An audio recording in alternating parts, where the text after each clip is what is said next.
Halo, berjumpa lagi dengan saya Anastasia di podcast Seksi Ansietas PPPDS KJI. Kali ini kita sudah kedatangan narasumber yang luar biasa, Dr. Andrew Handi, Magister Kedokteran, Spesialis Kedokteran Jiwa. Selamat pagi, dokter. Selamat pagi Dokter Tasya. Apa kabarnya nih, dokter? Kabar baik. Kabar Dokter Tasya gimana? Puji Tuhan, sehat juga, dokter. Kesibukannya saat ini apa nih, Dr. Andrew? Kesibukannya ya banyak melayani pasien lah. Melayani pasien ya, dokter.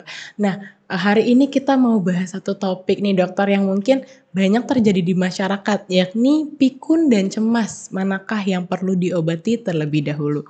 Wah, sangat menarik ya, dokter ya. Mungkin kita langsung mulai ke topiknya ya, dokter ya. Silakan Dokter Tasya. Nah, dok, kita kan hari ini mau ngomongin tentang pikun dan cemas, manakah yang perlu diobati terlebih dahulu. Nah, tapi apakah semua orang yang sudah mengalami pikun itu selalu mengalami gangguan cemas, dok? Tentu tidak ya, tapi prevalensinya cukup banyak. Artinya dari studi yang saya jumpai, sekitar 38 sampai 72% orang yang pikun itu mengalami kecemasan. Nah, itu kan cukup tinggi ya Iya. angkanya ya. Nah, bahkan kita tahu pikun itu kan banyak jenisnya. Nah, pikun yang tersering memicu cemas itu adalah pikun yang diakibatkan oleh masalah pembuluh darah.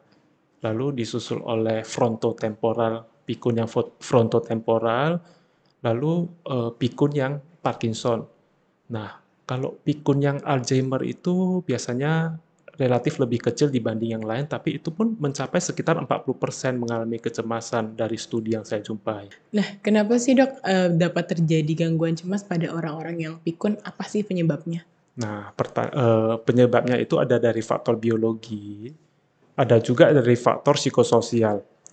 Nah, kalau faktor biologi itu dari studi pencitraan otak dengan MRI, yaitu untuk melihat bentuk otak, dijumpai bahwa volume dari salah satu bagian otak yang namanya entorhinal cortex itu dia volumenya itu lebih kecil dibanding populasi umum. Artinya ketika volumenya bertambah kecil, maka kecemasannya itu akan lebih tinggi pada orang yang pikun. Nah, lalu ada juga studi yang melihat metabolisme otak dengan menggunakan PET scan. Nah, di situ juga terlihat bahwa kecemasan itu akan jauh meningkat ketika eh, metabolisme di entorhinal cortex, parahipokampal cortex, insula kiri, dan bagian temporal itu berkurang metabolismenya. Nah, itu dari faktor biologi sendiri. Lalu ada juga faktor psikososial. Kita tahu kan pikun itu ada yang dari ringan sampai yang agak berat. Nah, ketika ringan itu, orang yang pikun itu kan mudah lupa akan hal-hal kecil. Nah, ternyata hal itu bisa membuat frustasi. Artinya, dia jadi mencemaskan penyakit pikun tersebut. Nah, lalu untuk yang lebih berat, ketika pikun itu lebih berat, kan kita tahu pikun itu juga ada kesulitan, dia udah mulai kesulitan untuk mengenali orang terdekat, mulai kesulitan untuk mengerjakan fungsi sehari-hari.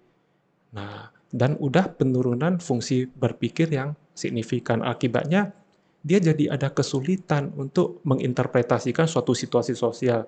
Contoh, misalnya ketika dia sudah tidak mampu, mohon maaf, misalnya udah nggak mampu mandi, tentu kan mungkin apakah keluarga atau pengasuhnya itu akan membantu untuk mandi. Nah, jadi mungkin saja dia melihat, lah, kok kenapa orang asing itu melihat bagian-bagian tubuh saya sensitif, Oke. lalu mungkin mohon maaf dipegang-pegang.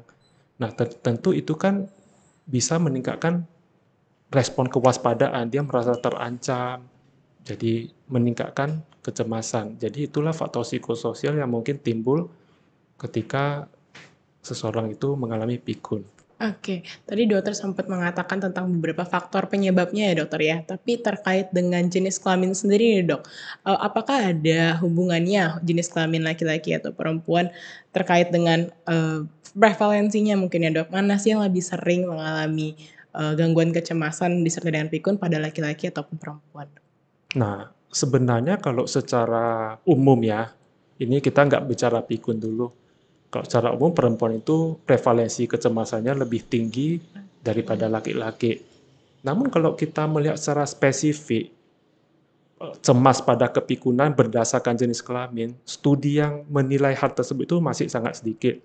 Saya sudah menjumpai beberapa studi ya, dan beberapa studi itu memang mengatakan tidak ada perbedaan signifikan antara laki-laki dan perempuan. Tapi ada sebuah studi yang saya jumpai, dia cukup unik karena dia memiliki satu keterbatasan, di mana subjek laki-laki yang dia ambil itu, ada sebagian itu merupakan veteran perang. Artinya kan studi itu cukup tumpang tindih ya, apakah cemas dari pikunya itu apakah dari trauma peperangan atau memang dari kepikunan itu sendiri. Nah, jadi kalau saya pikir mungkin dibutuhkan studi yang lebih lanjut untuk secara spesifik menilai jenis kelamin terhadap kecemasan pada kepikunan itu. Nah, jadi mungkin itulah tanggapan dari Oke. saya. Oke, jadi sebenarnya belum terlalu banyak studinya ya dokter ya, tapi tidak terlalu signifikan berarti ya dokter Dari terkait beberapa studi tidak tidak terlalu terlalu signifikan signifikan. ya dokter. Tidak signifikan ya. Tidak signifikan bahkan. Oke, Ah, lalu biasanya kita tahu kan dokter kalau yang pikun itu rata-rata lansia ya dokter ya, sudah, usia 60 ke atas. Tapi, kira-kira apa aja sih dok yang bisa kita lakukan dari sekarang ataupun dewasa dari gaya hidup sendiri untuk mencegah, gangguan kecemasan pada kepikunan sendiri dok? untuk mencegah kecemasan, dia ketika sudah pikun ya Iya dok. maksudnya ya. Nah, jadi kalau saya lihat yang penting itu ada dua faktor, yaitu faktor lingkungan dan faktor pengasuh atau caregiver-nya. Oke. Nah, jadi ini mungkin ke yang pikun yang lebih berat aja ya. Nah, jadi ketika orang yang mengalami kepikunan yang lebih berat, dia kan seperti yang tadi saya katakan, dia udah sulit menginterpretasi situasi sosial. Nah, akibatnya kalau misalnya nih, ini contoh ya, lingkungan itu janganlah dibuat menjadi ribut, atau kalau misalnya dia nonton televisi, janganlah kasih nonton film perang, film yang kekerasan, karena kan dia udah sulit interpretasikan apakah ini memang kejadian nyata atau cuma di televisi. Benar. Nah, itu bisa meningkatkan kecemasan. Jadi, kita ganti lingkungan seperti itu menjadi lingkungan yang tenang. Mungkin kita berikan musik yang menenangkan, lalu kasih aromaterapi, kalau boleh kasih exercise. Nah, itu dari faktor lingkungan. Lalu yang kedua dari faktor pengasuh. Nah, ternyata skill dari pengasuh itu sendiri sangat menentukan cemas atau tidaknya orang yang pikun. Nah, kepikunan kan salah satunya itu mungkin ada gangguan bahasa, lalu gangguan fungsi sehari-hari. Nah, jadi kita tahu orang yang seperti yang tadi dokter katakan bahwa kan udah 60 ke atas ya, dia rata-rata ya. Nah, jadi ketika bertambahnya usia, mungkin udah banyak masalah fisik, misalnya sudah mulai nyeri-nyeri pinggang. Nah, jadi ketika dia nyeri atau dia kepanasan, kedinginan, lapar, haus, mungkin dia tidak bisa menemukan suatu bahasa untuk ekspresikan ke pengasuhnya. Mungkin itu yang bisa buat dia menjadi lebih cemas atau Cemas. dia kesepian sepanjang hari, sepanjang minggu cuma di rumah terus. Dia jadi gelisah, nggak bisa menikmati hidup. Nah, disitulah skill pengasuh itu sangat penting. Dia harus seperti detektif yang bisa mengetahui mengetahui gestur-gestur dari orang yang pikun. Misalnya nih, gestur seperti ini, oh mungkin dia nyeri. Nanti gestur seperti ini, oh mungkin dia kepanasan. Mungkin dia lapar, haus. Nah, ketika kebutuhan dasarnya terpenuhi, tentu itu bisa mengurangi cemasnya secara signifikan. Oke, jadi lebih kepada mengondisikan lingkungan si yang pikun ini ya dokter ya? Lingkungan dan faktor dari pengasuh atau Pengasuh caregiver-nya. caregiver-nya. Baik dokter. Wah, dan ini sepertinya perlu dicermati ya dokter ya bagi orang-orang yang di keluarganya memiliki lansia, terutama yang sudah ada tanda-tanda pikunnya ya dok, atau bahkan sudah pikun untuk memperhatikan faktor ini supaya nantinya tidak terjadi gangguan cemas.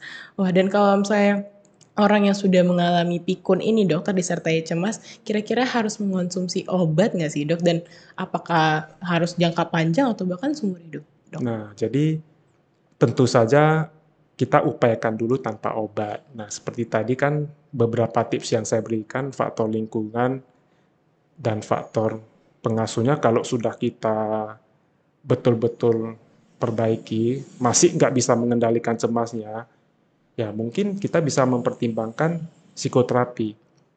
Nah, tapi kalau psikoterapi sendiri nggak membantu, ya nggak ada salahnya kita pertimbangkan obat. Nah, tadi pertanyaannya apakah seumur hidup kan? Iya. Nah, jadi sebenarnya pengobatan kecemasan sendiri itu tidak seumur hidup, ada jangka waktu tertentu. Nah, namun kita juga harus mempertimbangkan faktor pasien. Artinya, ada nggak dia konsumsi obat-obat yang bisa men-trigger kecemasan? Ada nggak dia mendapat suatu penyakit yang bisa men-trigger dia cemas? Atau ada nggak situasi sosial itu membuat dia sulit untuk beradaptasi dengan lingkungannya? Nah, beberapa faktor itu mungkin kadang-kadang memperpanjang masa pengobatan itu bukan ide yang buruk ya. Oke, berarti, kalau misalnya sudah tidak bisa di psikoterapi, kita bisa pertimbangkan pemberian obat gitu ya, Dokter, ya? Dan kalau misalnya Dokter nih, pada pasien-pasien yang sudah pikun disertai dengan gangguan cemas, kira-kira masih bisa nggak sih, Dok, ada kemungkinan dia bisa hidup secara mandiri gitu loh? Oke, nah ini pertanyaan bagus ya. Jadi, mandiri konteks di sini apakah mandiri secara utuh atau lebih mandiri kan? Nah, jadi kita tahu cemas itu sendiri bisa memperparah kepikunan.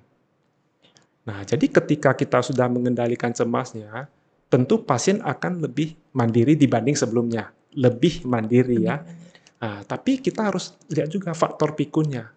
Pikun itu kan sampai sekarang belum bisa sembuh sempurna. Artinya pengobatan itu hanya memperlambat proses kepikunan.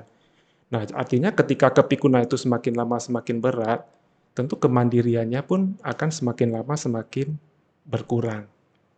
Oke, pada pasien-pasien yang sudah pikun nih, Dokter, dan dia mengalami gangguan cemas, dan dia memakan obat untuk terapinya, Dokter, kira-kira ada nggak sih efek samping yang bisa ditimbulkan? Mengingat kan pasien-pasiennya sudah tua ya, Dokter, ya?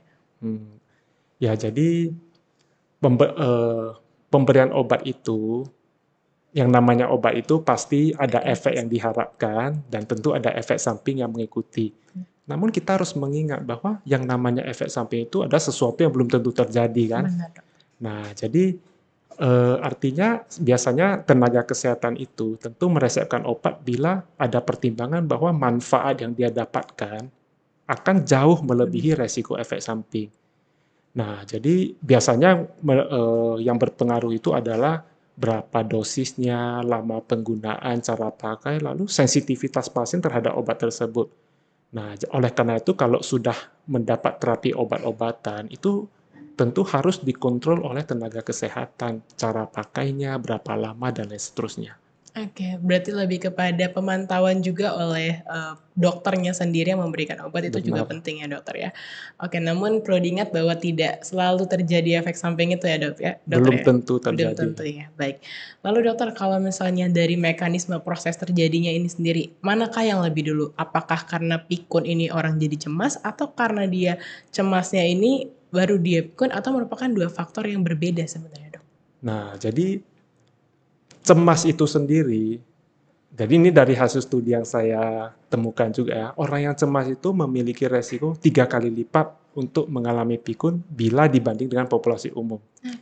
Nah, lalu orang yang pikun itu juga memiliki resiko untuk terjadinya cemas, seperti 2 faktor yang saya bilang, faktor biologi dan psikososial tadi kan. Nah, artinya kedua hal ini saling mempengaruhi. Nah, jadi dua-duanya bisa Bisa ya, Dokter, bisa ya? saling mempengaruhi. Baik, berarti sebenarnya kalau bisa kita cegah keduanya sebenarnya bisa ya, Dokter, ya, dari sekarang ya, Dokter, ya? Oke, dan kalau misalnya Dokter, pada kondisi pasien yang seperti apa sih, Dok, pasien-pasien yang pikun ini dan disertai gangguan kecemasan harus berobat ke profesional, Dokter?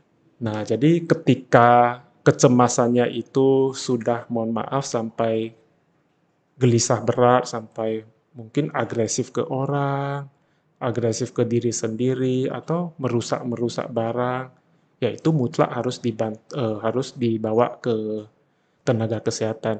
Tapi kalau saya pikir ya, nggak ada salahnya kalau dia sudah pikun dan mungkin kepribadiannya udah mulai-mulai gampang cemas, nggak ada salahnya langsung dibawa aja langsung ke tenaga kesehatan. Karena kan sebenarnya penilaian si A, si B, si C terhadap kecemasan itu kan sangat Subjektif. subjektif lah dari penilai ya. Artinya kan itu lebih bagus pihak yang netral untuk menilainya. Yang profesional ya dokter ya untuk menentukan apakah ini Mhm. sudah bisa diterapi atau masih, belum gitu, saya masih masih ringan gitu ya dokter ya. Mhm. Lalu dokter, mana sih ya dokter yang perlu diobati lebih dulu, apakah pikunnya ataukah cemasnya pada pasien-pasien pikun dengan kecemasan? Nah, kalau tanya ke saya, kenapa nggak dua-duanya langsung diobati di saat yang sama kan? Benar dokter. Tapi kalau memang lihat urgensinya, kalau cemas yang disertai, ya seperti yang saya bilang, mungkin itu dulu. Tapi kalau dia langsung bisa dua-duanya langsung, ya langsung dua-duanya kita obati. Baik dokter, terima kasih dokter untuk Terima kasih jawabannya, Dokter untuk Tasya. diskusinya hari ini tentang pikun dan cemas. Mungkin ada yang dokter mau sampaikan nggak nih dok buat para penonton kita yang mungkin di keluarganya sudah ada yang pikun ataupun sudah ada yang pikun dengan kecemasan sendiri dok?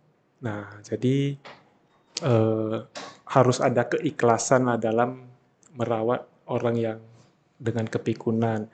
Lalu kalau memang keluarganya ada kepikunan, nggak salahnya keluarganya mulai menerapkan diet mind ya, diet Oke, untuk mencegah kepikunan dan perbanyak olahraga, itu saja mungkin. oke, terima kasih banyak dokter, sehat selalu dokter. Terima kasih Dokter Tasya. Wah, seru sekali ternyata topik ini ya dokter ya, dan sepertinya bisa banyak diaplikasikan baik dari sejak dewasa muda ataupun sudah lansia juga ya dokter ya. Dan kalau misalnya dokter ada beberapa dari pendengar podcast kita yang ingin berkonsultasi dengan dokter, kira-kira bisa di mana nih dokter? Ya, saya ada praktek di Klinik Utama Bina Atma, di Rumah Sakit Imelda dan Klinik Atlantis. Oke, nah sudah dengar ya para penonton podcast kita, kalau misalnya mau berkonsultasi dengan Dokter Andrew, langsung saja datang ke tempat prakteknya. Jangan lupa untuk memperhatikan kesehatan mental dan juga kesehatan fisik kita, tiada kesehatan tanpa kesehatan jiwa. Salam sejahtera, salam sehat jiwa. Terima kasih dokter. Terima kasih Dokter Tasya.